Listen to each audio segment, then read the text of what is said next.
우리 군이 사거리와 탄도 중량을 대폭 늘린 탄도미사일 3종 세트 개발을 마무리한 것으로 알려졌다. 대기권 밖으로 나갔다가 아래로 떨어지는 방식의 탄도미사일은 낮게 날아가는 순항미사일에 비해 파괴력이 크고 속도도 빠른 특징이 있다. 사드 TD-712 고고도 미사일 방어체계 같은 요격 미사일이 있어야 방어가 가능한데 북한은 이 같은 요격 수단이 없다. 20일 복수의 정부 관계자들에 따르면 오는 23일 서욱 국방부 장관이 국방과학연구소 A1 대전 본사를 방문해 탄도미사일 3종 개발 경과를 보고받는다. 군은 문재인 정부 출범 후인 2017년 한미 미사일 지침 개정으로 사거리와 탄도 중량 제한이 없어지면서 강력한 탄도미사일 개발에 나선 바 있다. AT는 발사 지점에 따라 지상에서 발사하는 지대지 탄도미사일을 현무 4대1, 함정에서 발사하는 함대지 탄도미사일은 현무 4대2, 잠수함에서 발사하는 잠대지 탄도미사일 SLBM은 현무 4대4로 명명한 것으로 알려졌다. 현무 4대1은 탄도 중량이 2톤 T으로 현존 최강인 GBU-57 대비 최소 3배 이상의 관통력을 갖는다. 강화 콘크리트는 24m 이상, 일반 지면은 180m는 뚫을 있어 사실상 전술핵급 위력에 달한다. 현무 4대2 미사일은 3만티급 경항공모함에, 현무 4대4 미사일은 3000톤급 잠수함인 도산 안창호함에 장착한다는 계획이다. 그동안 해군은 항목형 구축함 DDH-2 4400톤급 등 함정의 순항미사일인 해성2나 천룡을, 214급 잠수함에는 순항미사일 해성3를 장착해왔다. 현무 4대2와 4대4 개발이 마무리 단계에 이름에 따라 해군은 SLBM 장착을 위해 도산 안창호함 발사대를 수평발사대에서 수직발사대로 변경했다. 2일 안보열전 SLBM 만드는 한국 핵잠수함은 미국 눈치 보는 이유. 군이 개발하고 있는 국산 잠수함 발사 탄도미사일 SLBM이 지난해 지상 사출 시험에 성공한 것으로 전해지면서 해군 전략무기 개발에 대한 관심이 높아지고 있다. 북한이 최근 8차 노동당 대회에서 핵잠수함 개발을 천명하면서 우리 측에서도 맞대응을 위해 핵잠수함을 운용해야 한다는 목소리가 높다. 다만 전략무기의 특성상 이를 둘러싼 정치외교적 환경으로 인해 쉽지는 않아 보인다. 핵무기와는 다른 핵잠수함 몇 달을 바닷속에 숨어 지내다 정확한 목표 타격. 원자력 잠수함 또는 핵잠수함 SS는 서브머서벨 시프누클리어 파워드 이란 핵무기의 탑재 여부와 관계없이 원자로를 통해 추진 동력을 얻는 잠수함을 뜻한다. 원전이 핵연료를 쓰긴 하지만 핵무기와는 다르듯 핵잠수함도 핵무기와 다르다. 내연기관을 사용하는 기존의 재래식 잠수함은 주기적으로 수면 위로 부상해 엔진을 돌려 축전지를 충전하는 과정이 필요하다. 잠수함은 이때 가장 위험해지는데 헬기나 수상함 등의 공격을 받는 경우 말 그대로 대책이 없기 때문이다.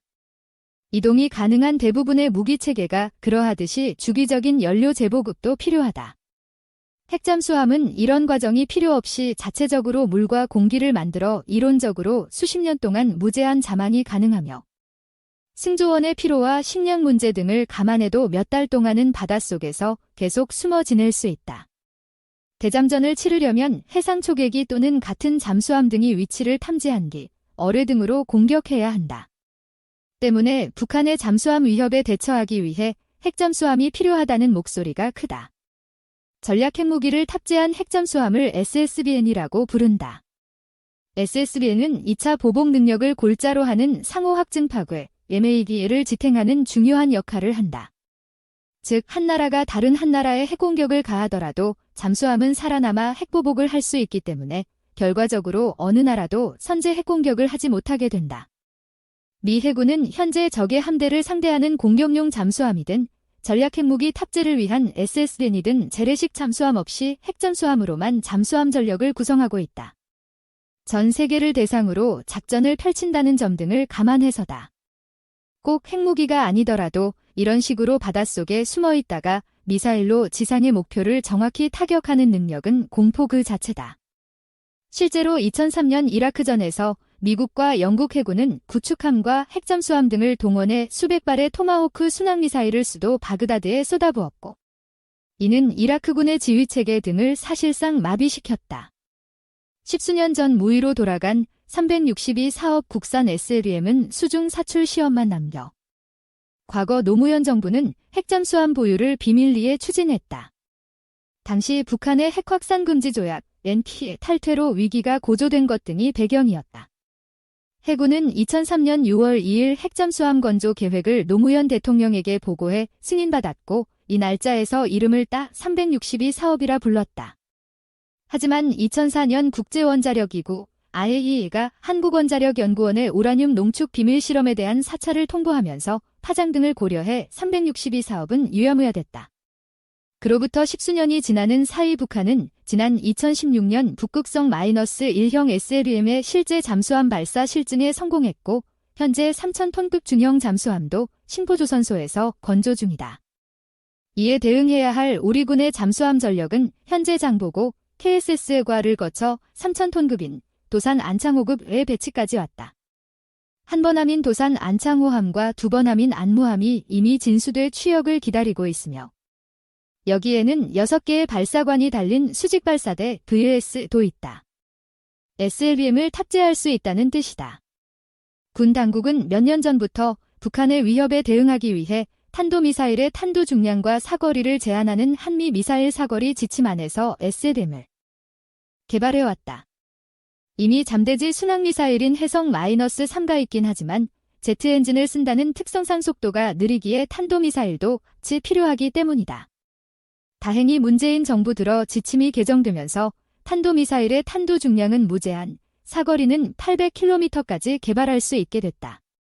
그리고 지난 13일 정부 소식통 등에 따르면 군 당국은 지난해 국산 SLBM의 지상 사출 시험에 성공하고 올해 수중 사출 시험을 앞두고 있다. 다만 군은 이것이 전략무기라는 점을 의식해 공식적으로는 함구하고 있다.